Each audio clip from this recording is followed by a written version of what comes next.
Hello दोस्तों। आजकल NLP models के बारे में काफ़ी रिसर्च हो रहे हैं और उसी का एक रूप है ये नाइस्ट्रॉम फॉर्मूला। देखिए, ट्रांसफॉर्मर में प्रॉब्लम ये था कि जो अटेंशन कैलकुलेट करने का जो सेल्फ अटेंशन कैलकुलेट करने का जो टाइम था वो क्वाड्रेटिक था। तो इसको कम करने के बहुत सारे तरीके निकाले गए। उनमें से एक है कि क्यों ना हम क्यू के ट्रांसपोज जो मैट्रिक्स है सेल्फ अटेंशन मैट्रिक्स उसका अप्रॉक्सीमेट कर दिया जाए। तो वैसे तरीका लीन फार्मर था उसमें भी वैसे ही था।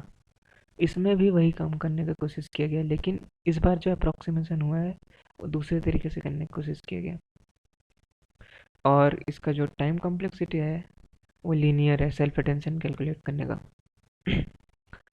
तो देखते हैं कि नाइस्ट्रॉम फॉर्मर क्या है, लेकिन इसको बताने से पहले मुझे इसके प्री रिक्विजिट्स जल्दी से कवर करने होंगे।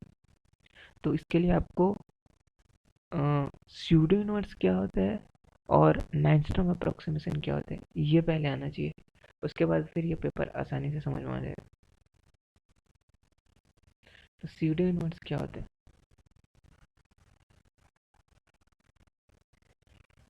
तो स्यूडो इनवर्स रेक्टेंगुलर मैट्रिक्स के लिए डिफाइन किया गया, क्योंकि स्क्वायर मैट्रिक्स के केस में बस इनवर्स एग्जिस्ट कर सकते हैं, लेकिन मान लिया कि वो रेक्टेंगुलर मैट्रिक्स है तो वैसे केस में इनवर्स की बात ही नहीं कर सकते हम। इनवर्स तो सिर्फ स्क्वायर मैट्रिक्स के लिए डिफाइंड है, तो उसके लिए स्यूडो इनवर्स डिफाइन कर दिया गया। तो ऐसा मैट्रिक्स ए का ए के लिए अगर कोई ऐसा मैट्रिक्स ए डैगर एग्जिस्ट करता है जो इन चार कंडीशन को सेटिस्फाई करे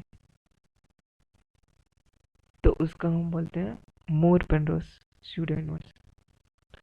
अब ये चार कंडीशन ऐसे ही क्यों डिफाइन किए गए हैं इसके बारे में बाद में डिटेल में बता सकता हूँ, लेकिन यहाँ पर मैं दो इम्पोर्टेंट चीज़ बता सकता हूँ। जो पहला कंडीशन जो है ये जो है वो किसी भी मैट्रिक्स के लिए ट्रू होता है और ऐसा ए डैगर जैसे यूनिक नहीं होगा इस केस में।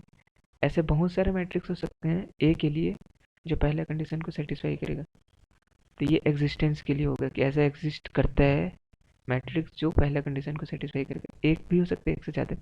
दूसरा कंडीशन होता है वो यूनिकनेस के लिए, मतलब ऐसा दूसरे कंडीशन को जो सेटिस्फाई करेगा और पहले को भी सेटिस्फाई करेगा, ऐसा सिर्फ ऐसा ए डैगर सिर्फ एक ही हो सकता है, उससे ज़्यादा नहीं।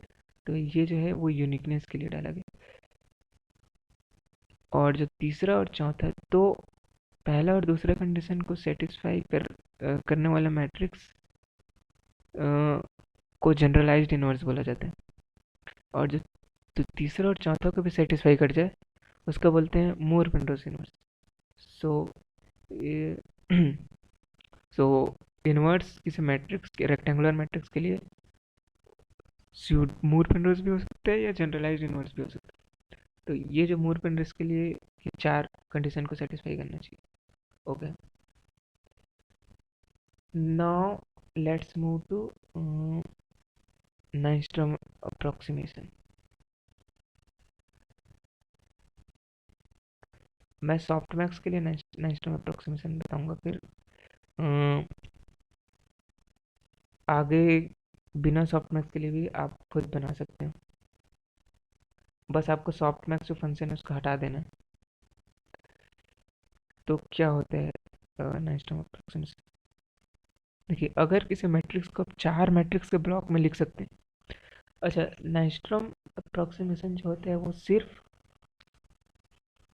Symmetric positive semi definite matrix के लिए होते हैं और कोई बाकी मैट्रिक्स के लिए एप्लीकेबल नहीं है। इसका रीजंस है, इसके प्रूफ्स में है।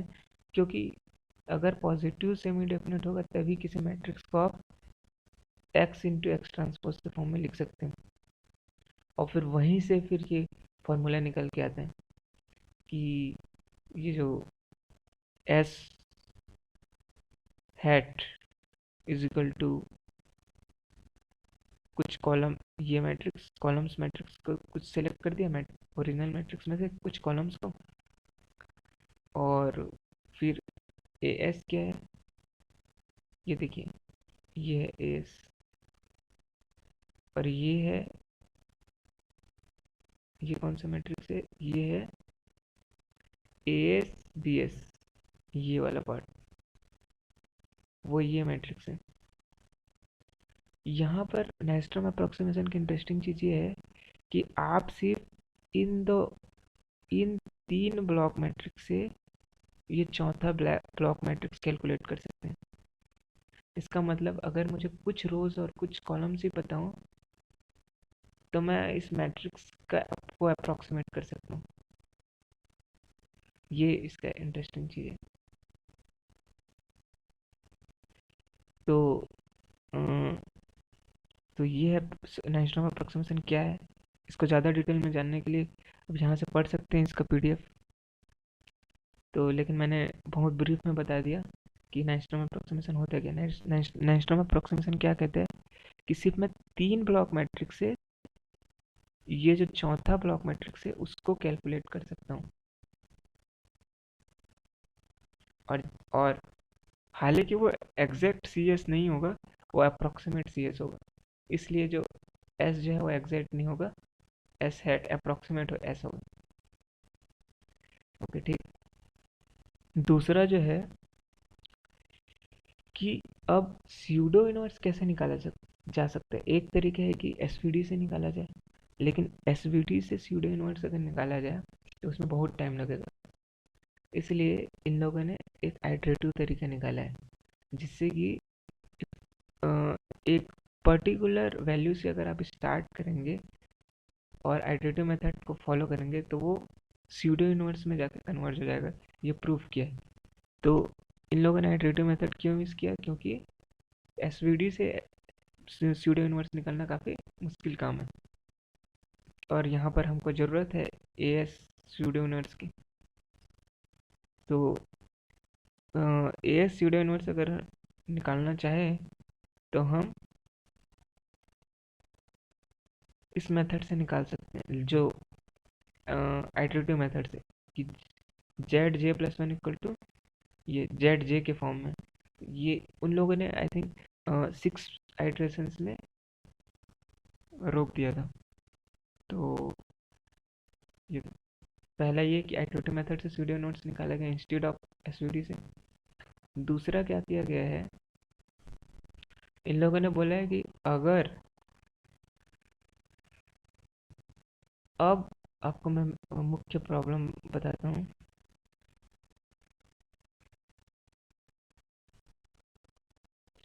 देखिए यहाँ पर सबसे बड़ा प्रॉब्लम ये है कि सॉफ्ट मैक्स, ये जो है वो ये रो वाइज सॉफ्ट मैक्स है। तो रो वाइज सॉफ्ट मैक्स के लिए मुझे सारे कॉलम्स के वैल्यूज पता रहना चाहिए, तभी मैं रो वाइज सॉफ्ट मैक्स कर पाऊंगा। तो इसका मतलब मुझे सारे कॉलम्स पता रहना चाहिए। तो इसका मतलब ये हो कि मुझे क्यू इंटू क्यू ट्रांसपोज तो कैलकुलेट करना ही पड़ेगा, तभी सारे कॉलम्स पता चलेंगे। ये इसके कारण ये प्रॉब्लम आ गया। इसको दूर करने के लिए क्या किया गया, इन लोगों ने लैंडमार्क का कंसेप्ट लिया। लैंडमार्क क्या कहते हैं कि जितने भी क्वेरीज इन क्यू है उसको सेगमेंट्स में डिवाइड करो, और जो सेगमेंट का एवरेज वैल्यू होगा उसको लैंडमार्क, जैसे क्यू फर्स्ट सेगमेंट का नाम है 1, तो Q1 कैसे डिनोट होगा पता करेंगे, जो उस फर्स्ट सेगमेंट का क्वेरीज का अगर हम एवरेज कर देंगे तो वो Q1 हो जाएगा। इसी तरीके से कीज के लिए भी हो जाएगा। तो इन लोगों ने वैसे लैंडमार्क वाला तरीका बताया, और इन लोगों ने ये प्रूव किया है कि अगर कोई ऐसा लैंडमार्क एग्जिस्ट करता है जो सारे क्वेरीज के इक्वल हो जाए, या ऐसा की एग्जिस्ट करते हैं उसके साथ में ही ऐसा की भी एग्जिस्ट करते हैं जो सारे कीज के इक्वल हो जाए, तो वैसे केस में जो अप्रोक्सीमेट सेल्फ अटेंशन है वो ट्रू सेल्फ अटेंशन के को कन्वर्ज कर जाएगा। और इन लोगों ने ऐसा कंस्टेंट डाला है कि जो लैंडमार्क्स है वो ऐसा लैंडमार्क एग्जिस्ट करेगा जो सारे क्वेरीज या क्यू के इक्वल हो, कीज के इक्वल हो।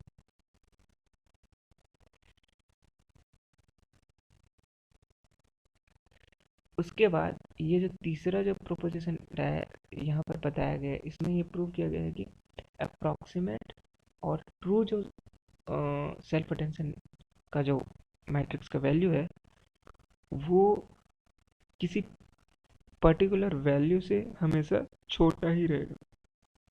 मतलब इन लोगों ने जो एरर का बाउंड कैलकुलेट किया है, ऐसा क्यों किया? क्योंकि ये हो सकता है कि आपने जो अप्रॉक्सीमेशन कैलकुलेट किया है और जो एक्चुअल जो मैट्रिक्स है उसका डिफरेंस आपको पता नहीं है, क्योंकि एक्चुअल मैट्रिक्स तो आपने कैलकुलेट नहीं किया। लेकिन आप क्या कर सकते हैं, ये पता लगा सकते हैं कि इसका डिफरेंस कितना है। ये तो पता नहीं लगा सकते, लेकिन आप ये पता लगा सकते हैं कि इसका डिफरेंस इस वैल्यू से नीचे है। तो उसके लिए इन लोगों ने बाउंड, अगर ऐसा होता है कि मुझे पता है हमेशा कि इस वैल्यू से नीचे होगा ही होगा, इसका मतलब ये हुआ कि मैं, अगर मुझे बाउंड कुछ ज़्यादा ही हुआ तब फिर तो ये मेथड अच्छा नहीं है। अगर बाउंड कम है तब ये मेथड ज़्यादा अच्छा है। तो ये चीज़ इन लोगों ने प्रूव किया।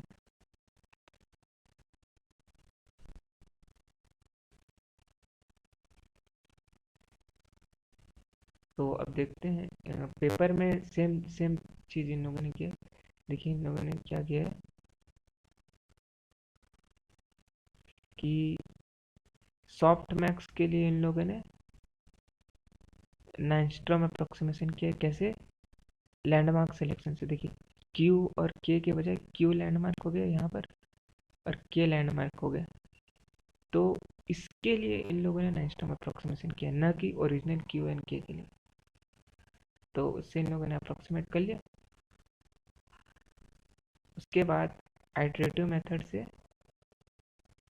इन लोगों ने स्यूडो इनवर्स निकाला है कंप्यूट, क्योंकि एसवीडी से बहुत टाइम लगेगा जैसे कि मैंने बताया था।